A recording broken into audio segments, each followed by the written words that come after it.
As you know, I have the main channel, which is Endeavor Trikes, where I talk about my builds and the different types of designs, any issues that come up and what the solutions were. And when I come across little hints and tips that I can share, I do that also on that part of the channel. Then I have a couple subsets of Endeavor Trikes. One of them is the Welderside Chat, which I just talk about everything. Anything that comes to mind, anything that's going on, not necessarily related to trikes, but most of the time related to something related to motorsports of some type. But today, I tell you what, I shipped out my very last bike for the year just last Saturday. Last Saturday, a gentleman came here from Springfield, Missouri, and he picked up the Victory, which was just a fantastic machine. I just loved everything about it. Very nice. For a V-twin, I really liked the Victories. And that one in particular was quite nice. I've done 2 other Victories, liked them equally as well. And it was a good build. I struggled with it. It fought me all the way, but it was worth it because it turned out to be a beautiful thing. Unfortunately, the owner was not feeling well. He's a retired handicapped veteran, so he has health issues, and that he didn't feel real well. And I was just hoping that he got home okay and is doing all right now. So let's hope for the best. I've done a lot of bikes for probably, I'd say at least a third of the bikes I've done have been for military personnel, retired.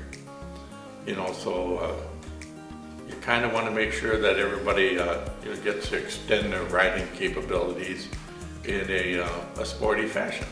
They shouldn't have to compromise, and that's the whole idea behind the Endeavor Trikes is you don't have to compromise. You can enjoy a sporty ride, an exciting and thrilling ride, and you don't have to downgrade to a trike that's not quite as up to that standard, in my opinion.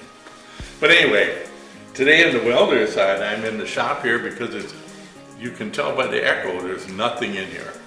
I will be bringing my Valkyrie in here, doing my spring adjustments on that. I'm going to bring my camper trailer in here too and get that ready for camping.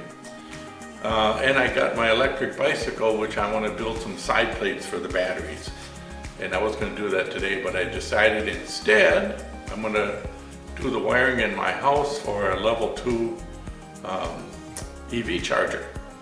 As you know, I had a Nissan Leaf, which I bought almost 2 years ago. And I put a couple thousand miles on it, about 2,500, so not a lot of miles. But I think in the time I owned it, I know I didn't spend more than about $70 total on fuel, and absolutely zero on repairs. I didn't spend a penny on any kind of repairs. Not even, I didn't even put washer fluid in. It's been that good. I did have the windshield replaced last week. It was cracked when I bought the car, and so I had that replaced. So anyway, so it has a new windshield, and I sold that car. A nice gal from Minneapolis came down, her and her dad and her brother, took a look at it, and I told them, totally honest, it's a wonderful car. You can drive it for basically free. You're not going to have breakdowns. You're not have to worry about rust because it didn't have any. And I said, take it for a drive. I told them, just take it for a drive. I don't care how long you take it, just take it. And they went around the block, and that was about it. She really liked it, but I was honest with them. I said, it's not a highway car. This is a town car. You drive around town. You go from your house to school and back. She had just gotten her driver's license. This was her first car. I think it was an excellent choice for them because it's economical. She doesn't have far to go. It'll get her where she wants to go, and it's not going to cost anybody any money, really. It's incredible. I told them quite honestly, if you have to do a full charge on it, you're looking at around $2 to charge the car to drive 65 miles. That's a pretty good deal. That's a pretty good deal for a young person who's trying to save money. I loved the car. I thought it was just the best thing ever, and everything worked. There was nothing in that car that didn't work. It was just a fantastic machine. So I sold that, and I went and bought a Chevy Bolt. And you know, this is quite a change. It's a much more sophisticated car. And you know, the range is, well, if I baby it, I can get 300 miles out of it, quite honestly. And I'm amazed yesterday, the miles I put on it just yesterday, and I drained through half the battery.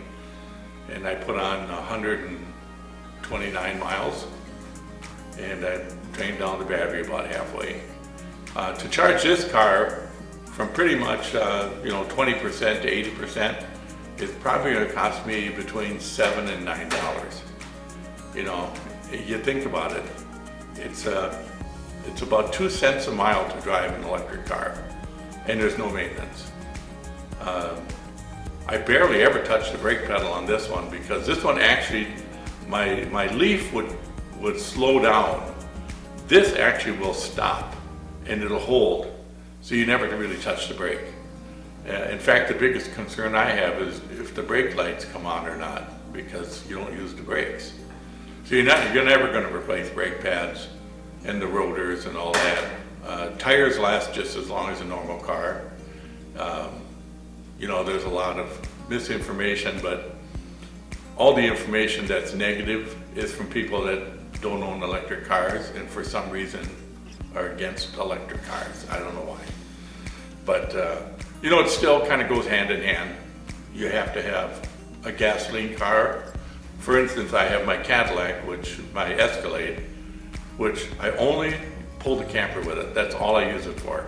I don't drive that unless I absolutely have to. It's just too expensive to drive. And I'm afraid every time I drive it, it's going to break, because I've replaced everything except for the radiator cap. I think that's the only OEM piece of equipment on that vehicle. And my wife has her car. So if we're going to go on you know, for instance, if I don't have my Bolt charged up enough, and we're going to go someplace that's going to be, you know, maybe 100, 150 miles, and I'm sitting at about 40% charge, we'll take her car. You know, and that's the way you got to work it. The psychology of having an electric car is different. You have to think about what are you going to be doing in the future, and you have to kind of prepare the car for that. You know, best advice I tell people is when you get done driving for the day, just plug it in.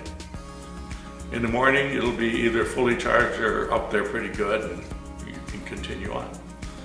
You know, how many cars fill their gas tanks overnight? You know, so it's advantages and disadvantages. The biggest advantage overall is cost. I estimate this car's going to cost me, because I'll drive it a lot more because it has greater range, but I'm guessing it's still going to cost me less than $300 a year to drive that car. And I'm going to put a lot of miles on it. You know, compare that to a gasoline vehicle. $300, what is that, about a month? It's 10 to 12 times cheaper than driving a gas car, if you don't include all the maintenance you have in gasoline or diesel vehicles. You know, the diesel vehicles now, you've got the DEF fluid, you got to deal with the DEF thing, and then you got to deal with the gigantic converter that sits under the truck that eventually you have to replace for thousands of dollars. And then you got the catalytic converters on gas cars and them getting stolen or plugging up, which I had happen a couple times where they just plug up. And that's an expensive thing too. So anyway, I'm pretty happy about the whole thing. I love the car. I absolutely love everything about it. Of all crazy things, the only complaint I have is the dash is too shiny. With the slope of the windshield and the sun hitting the dash, you get kind of a reflection that's kind of annoying. So I ordered a nice gray dash mat to throw on there to killed the glare, so problem solved. Other than that, it's got Android Auto. The best thing is it does not have built-in GPS, so I use my Android Google Maps, which is awesome. Google Maps is better than anything you can get in a car. I've got GPS in my motorcycle. It's garbage. I'll never use it. I'll never use it. It's clunky to set up a route in it. It's doesn't have any kind of Bluetooth connectivity, so unlike Google Maps, which broadcasts into my helmet, the motorcycle doesn't do that. I mean, why wouldn't Honda put Bluetooth on a 2008? I mean, that's Bluetooth almost aged at that year. But anyway, yeah, it's got a lot of great features. A lot of great features. I love everything about it, and I'm gonna like that car. I've been doing some work around the shop. I cleaned up here. Oh, and I'm putting new wheels on my camper. I got half done. I'm replacing the magnetic pucks that control the brakes, because I don't have any brakes on the camper. So I'm starting at the wheels. I'm going to replace all the magnets. If that doesn't fix it, then I'm going to replace, I already replaced the wiring going through the axles and moved that externally. So now the next thing is I'm going to rewire all the way from the back of the camper to the hitch. And that should take care of it. Someplace along the line I got a bad connection and a short.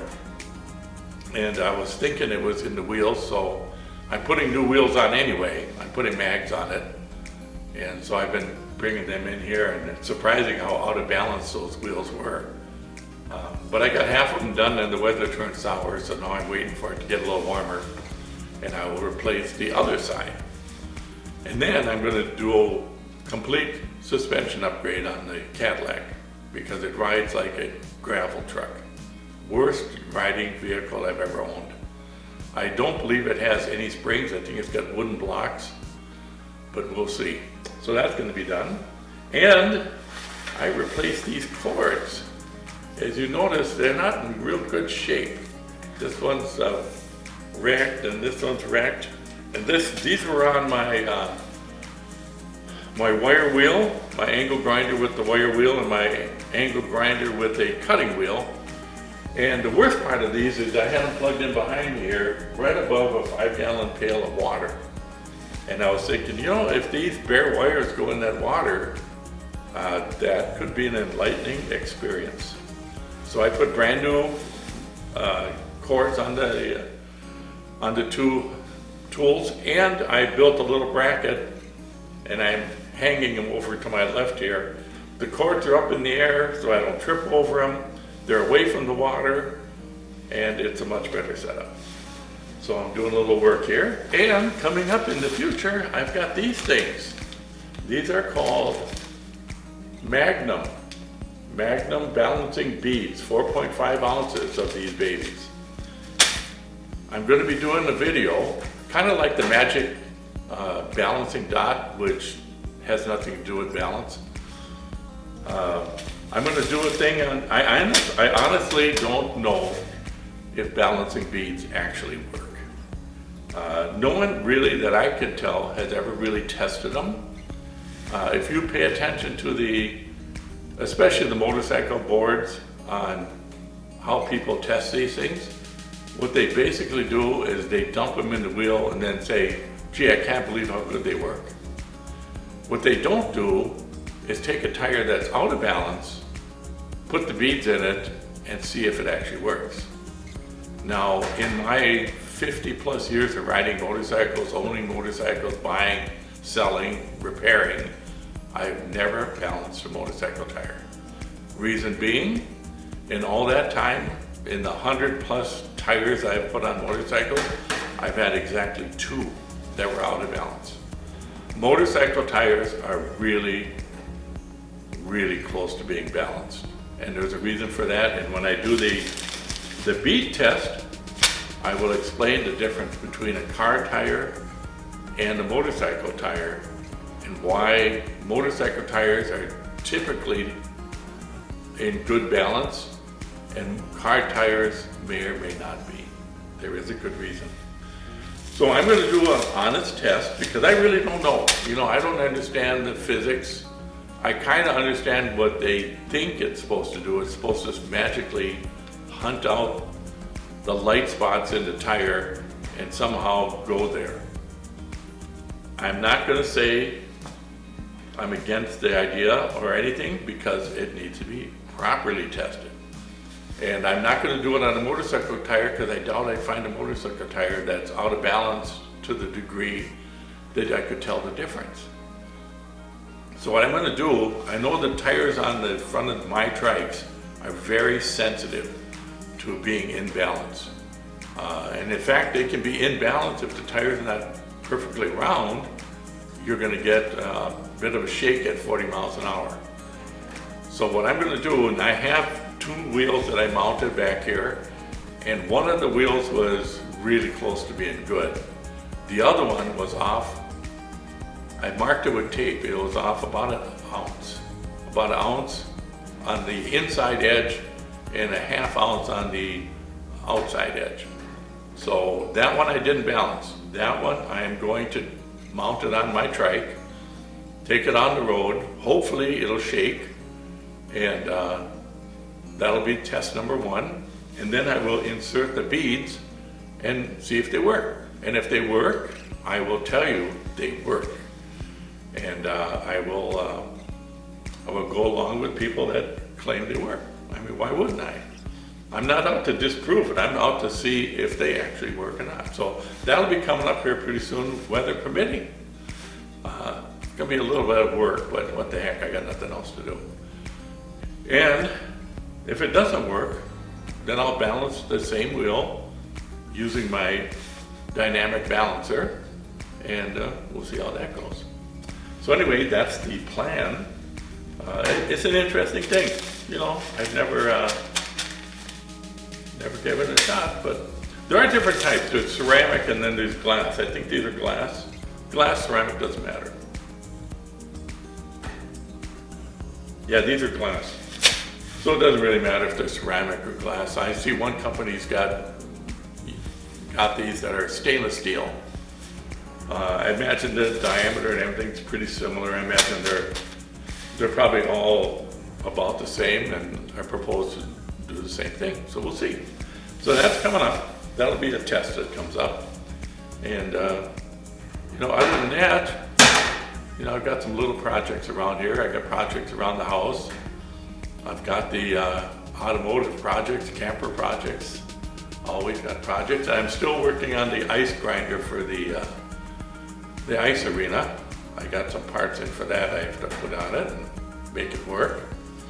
Now, unfortunately, my neighbor was in the hospital. He had some health problems. He's coming home today. So I don't want to really work on this until, or at least I'll work on it, but I don't want to put it in place until he is, you know, feeling good and can test it and all that. So let's hope he gets better. So I am going to go to the hardware store, pick up a hunk of wire, and see if I can electrocute myself. Talk to you later.